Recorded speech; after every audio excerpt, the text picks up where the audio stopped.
अस्सलाम वालेकुम रहमतुल्लाहि व बरकातुहू। ये जो कि सिटी कोर्ट को रास्ता जाता है, चांद बीबी रोड है, जुड़िया मार्केट को रास्ता जाता है। ये सामने कैफ़े हसन है। जो सबसे बड़ा जो सबब है इस रुकावट का वो ये है कि बिल्डिंग वालों की ये जो गाड़ी है हमेशा के लिए खड़ी हुई है, क्योंकि ये रजिस्ट्रार साहब से बोर्ड ऑफ रेवेन्यूज़ से इन्होंने ये जगह भी ख़रीदी हुई है, फुटपाथ और रोड।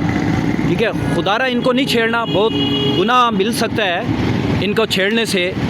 और फिर दूसरा मसला ये भी है कि रास्ता भी खुल सकता है यहाँ पे, जब तक कोई टारगेट किलिंग ना हो जाए किसी जज की, किसी वकील की, किसी और की, या कोई यहाँ से कैदी ना भाग जाए या कोई कैदी को ना छुड़ाए, उस वक्त तक ये कतई तौर पे रास्ता नहीं खुलवाना।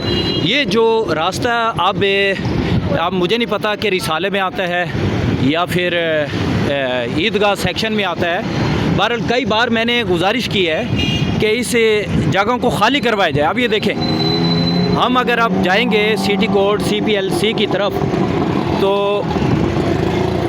ये आपको समझ आ जाएगी कि कोई पता नहीं चलेगा इन गाड़ियों की वजह से कि आगे से कौन आ रहा है। और इसी तरह से जब हम आएंगे कोर्ट से तो हमें नहीं पता चलेगा कि यहाँ पे कोई टारगेट किलर खड़ा हुआ है या कोई और मसला है या कोई तेज़ी से आ रहा है जा रहा है तो उसके साथ हादसा हो जाए।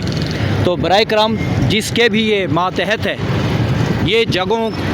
ये जगहें जो कि खाली करवा जाएँ फिलफोर, ये इमरजेंसी है और ये किसी के बाप की वरासत नहीं है और किसी कानून में नहीं है, किसी किताब में नहीं है कि अगर बिल्डिंग है या कोई दुकान है या कोई रिहाइश है तो वहाँ पे अपने सामने जो कि रोड को ब्लॉक कर दे। बहुत बहुत शुक्रिया, थैंक यू।